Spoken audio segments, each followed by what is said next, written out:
तरफ लेके चलत बानी जौना उपलक्ष्य में आप लोग बैठल हुआ जेकर देन बा कि हमनी और आप कि कोनो गम नहीं बा, कोनो टेंशन नहीं है। हम लोग अपने विचारों के अपने बातों को रखने में सक्षम हैं, किसी प्रकार का रोक टोक। ये देन किसकी है?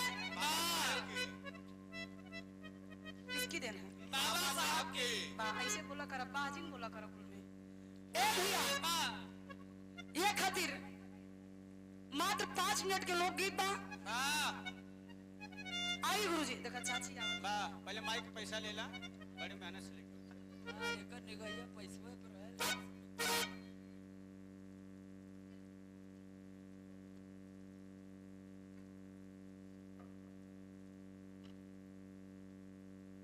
ये देखिए हमरे धर्म की माता, हमरे धर्म की बड़ी बहन विजय लक्ष्मी दीदी जी के माता जी की तरफ से ये शानदार 200 रुपए का आशीर्वाद पैर छू के पहली बार। आप इतनी सौभाग्यशाली है कि विजय लक्ष्मी जैसन बिटिया के जन्म दिले जे आपके ही ना पूरे समाज के पूरे जिला के नाम रोशन करत है। कहल गईल बा 4 बेटवा के जन्म हो जाए, अगर एक बिटिया कोखी से ना जन्म ले तो वो कोख पवित्र ना होए। ये हमरे गया कवि जी लिखे हुए।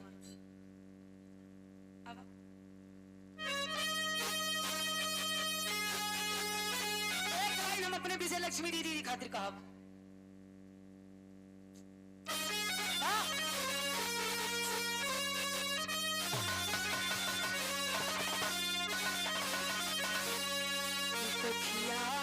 पवित्र कई से होई कोखी में ही बिटिया के मार देत हुवन तो यहाँ सोनियोग्राफी करें, यहाँ पता लग जाई। उन लोगन से हमार निवेदन बा, विनती बा दोनों हाथ जोड़ के जे आज गर्भ में ही पता लगा ले कि बिटिया की बेटा ओके गर्भ में ही मार देते हैं। लेकिन हम कहा दो एक लाइन हमरे गया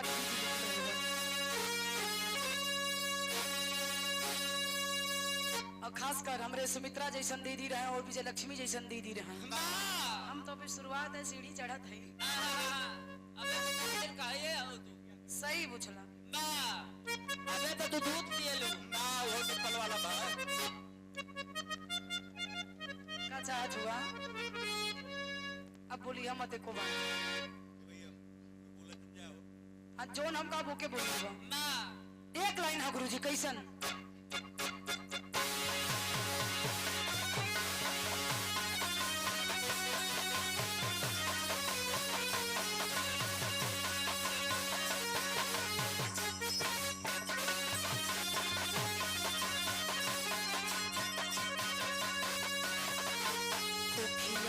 पवित्र कैसे होई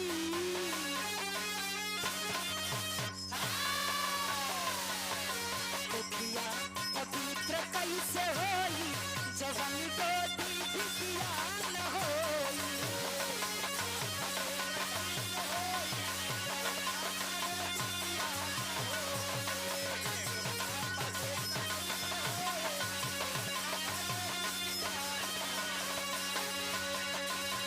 कोखिया पवित्र कैसे होई जवन गोदी बिटिया, उमाई के कोख पवित्र ना मानल गई है।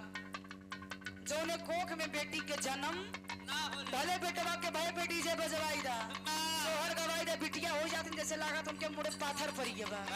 उनसे पूछा तोरे भैया कहाँ बा, ए चाचा उनसे अगर पूछा तोरे कहाँ बा तो चाहे पहली बिटिया रहे 4 बेटवा बात कही का बताई फला ने यार हमरे बेटी है भाई। सोचा बिटिया इतनी बड़ी बोझ, लेकिन याद करो जब घरे में बिटिया रहे बाबू खेती से काम करके यहाँ बेटवा पानी खातिर नहीं बोलते कहीं बिटिया एक लोटा पानी वो बिटिया पानी दौड़ के ले आए के देता बेटवा बोलबे ना करते देखा बेटवा का अगर एक टाइम बुलाए दे कहे चुप मार बैठे रहा आवत ही लेके बोलबे ना करते। अब कुछ ऐसा बेटवा इन बियाह करे के पास ससुरिये रह जाते हैं। हां इनके नहीं तू कहे कि तू ससुराली में रहता का? हां कक्का सही बात बका हम ना जानी पगल क्यों ये जानत नहीं बा ए भैया यही से कहल गई हा कि बेटी बड़ी सौभाग्यशाली होली। उ सौभाग्यशाली घर होला जकरे घरे में बिटिया होली। मात्र 2 लाइन के लोकगीत बा, हम काटे बहुत तेज जानी थे। ए भैया आई गुरुजी लाइन बा।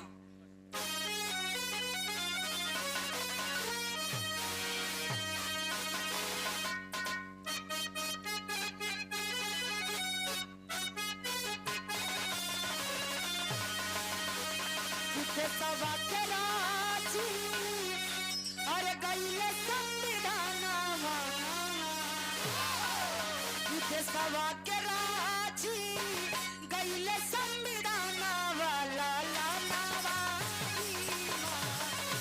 आई के ला ला नावा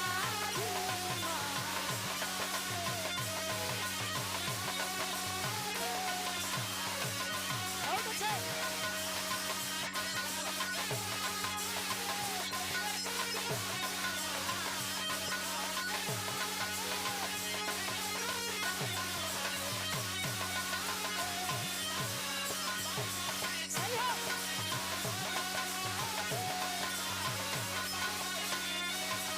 और ये देखिए 100 रुपया के आशीर्वाद हमरे धर्म के बड़े भैया हृदय कुमार पूरे रजवाड़ की ऐतिहासिक धरती से आशीर्वाद की प्रतीक्षा में उपस्थित भैया बाबू भाई बहन के पैर छू के पहले की बा एक स्वर में जय भीम नमो बुद्धाय जय मूल निवासी जय भारत।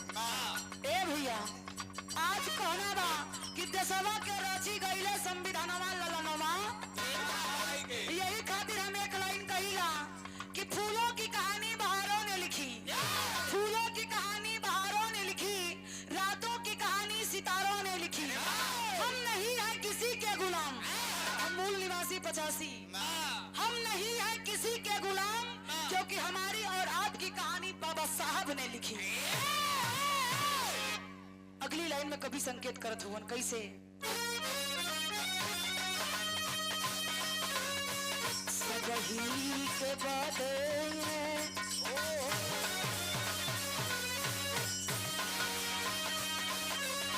सगही के बादे दिहले बड़ी कुर्बानी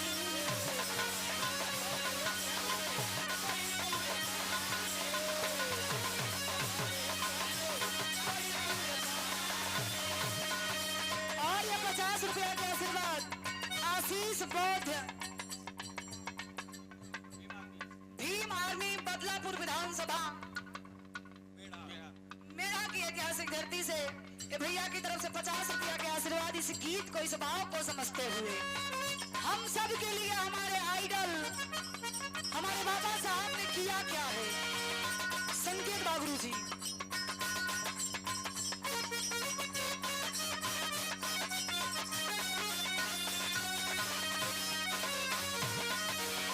सगही के बाते दिहले बड़ी कुर्बानी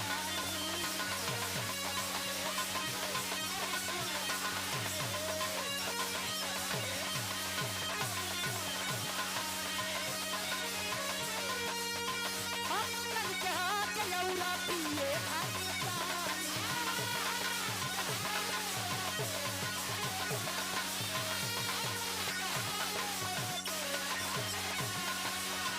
पूरा कई जगाई ले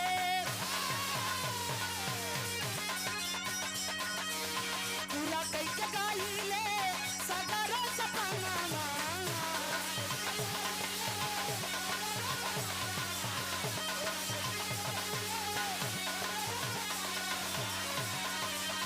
पूरा कई जगाई ले सगरो सपना वाला ला नवा भीमा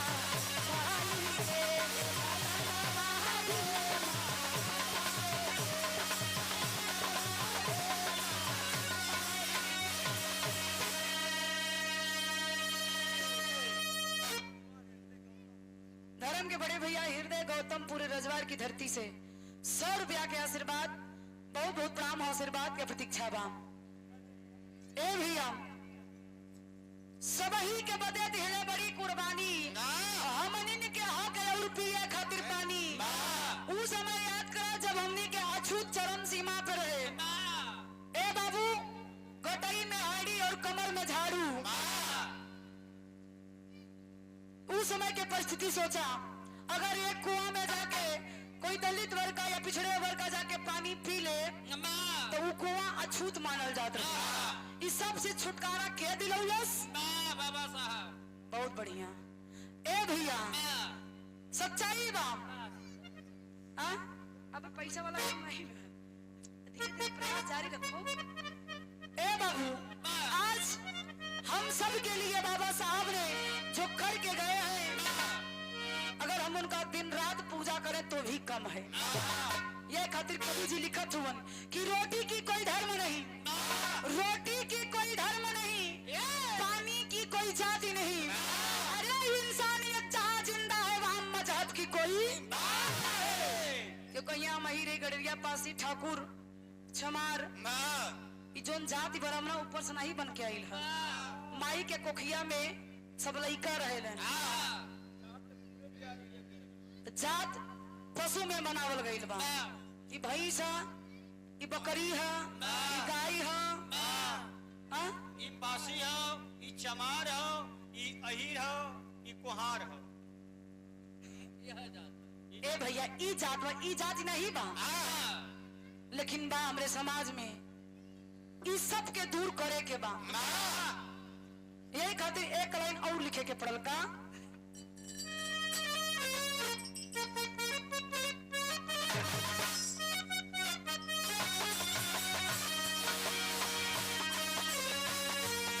जवन काई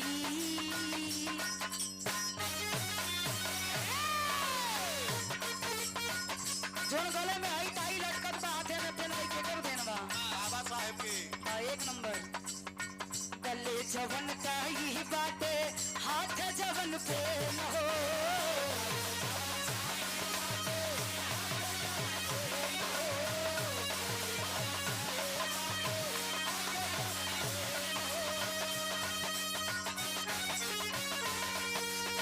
सुना ये भैया बाबू बाबा जी के देन हो।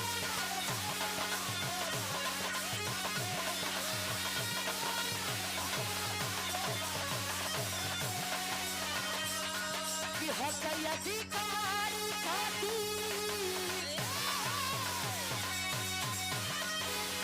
हक अधिकार खातिर कजल कराना।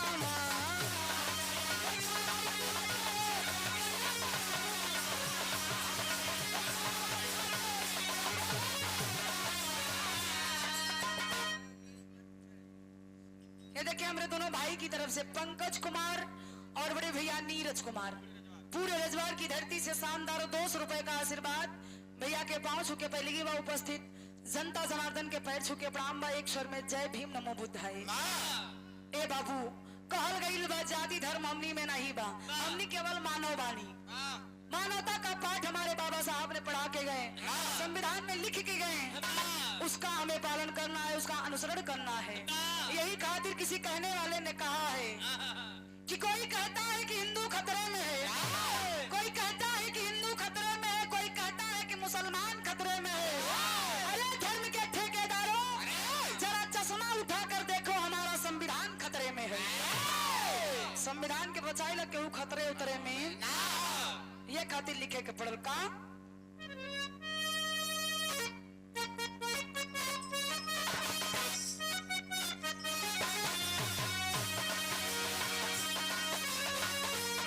जवन चाहिए बाटे, हाथ जवन पे न हो।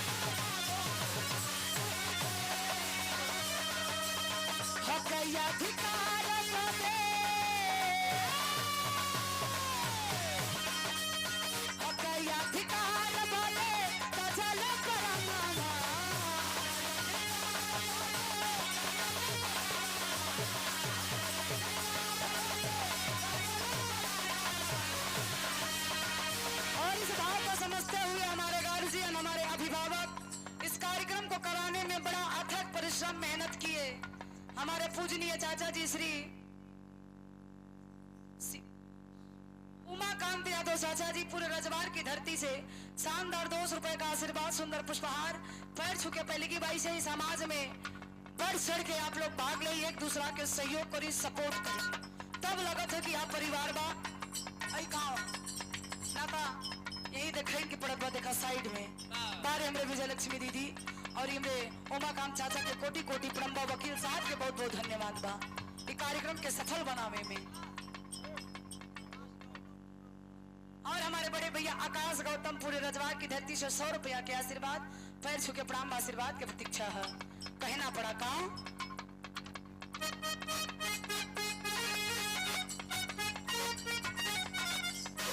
कि हक अधिकार बदे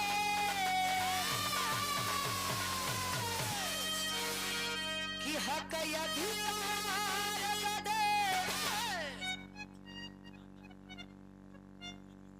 जगदीशपुर की ऐतिहासिक धरती से बड़े भैया राजनाथ निषाद और राहुल निषाद सही है दोनों भाई की तरफ से 500 रुपए का आशीर्वाद बहुत बहुत बड़ी की प्रणाम उपस्थित जनता जनार्दन के पैर छू के प्रणाम वैसे दोनों भाई के जोड़ी बरकरार रहे जैसे गंगा जमुना में पानी वैसे तो हर दोनों जने के जवानी दोस्ताना ना हो सके तो भगवान बुद्ध के आशीर्वाद आप सब पे लगल रहे पैर छू के पहले की बाइक स्वर में जय भीम नमो बुद्ध है कहना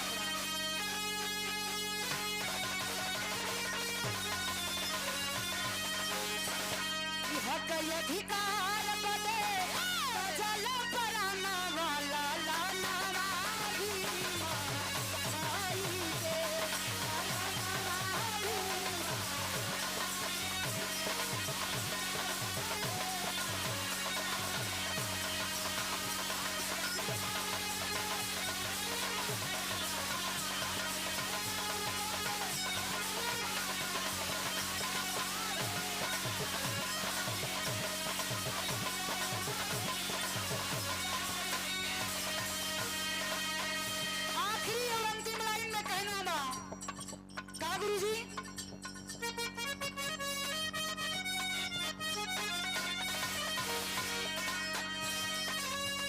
गड़े सगी तली के बाबा जी के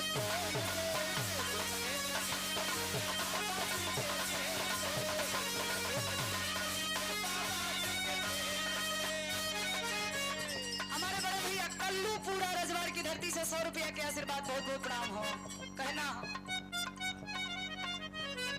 प्रभात पूरे रजवाड़ भैया की तरफ से 100 रुपया के आशीर्वाद भैया के बहुत बहुत प्रणाम हो 500 के पहले की बात कहना पड़ा गुरुजी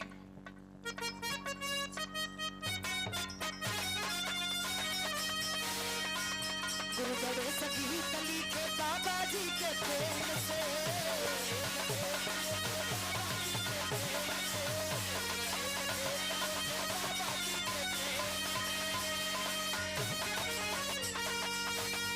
लाल नाम कैले खानी के दाम से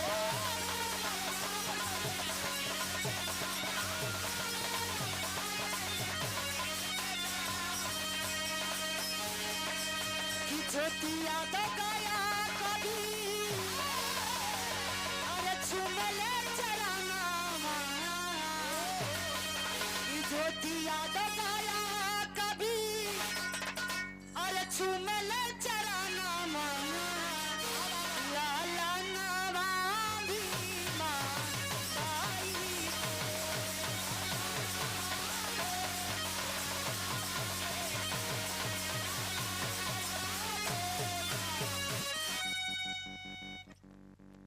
हृदय गौतम पूरे रजवाड़ 100 रुपया के आशीर्वाद भैया के बहुत बहुत प्रणाम हो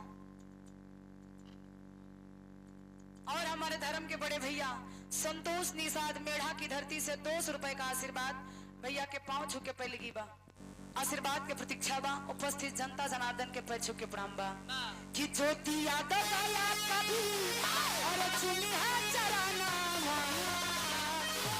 ज्योति यादव गया कभी और चुने चराना वाला लाना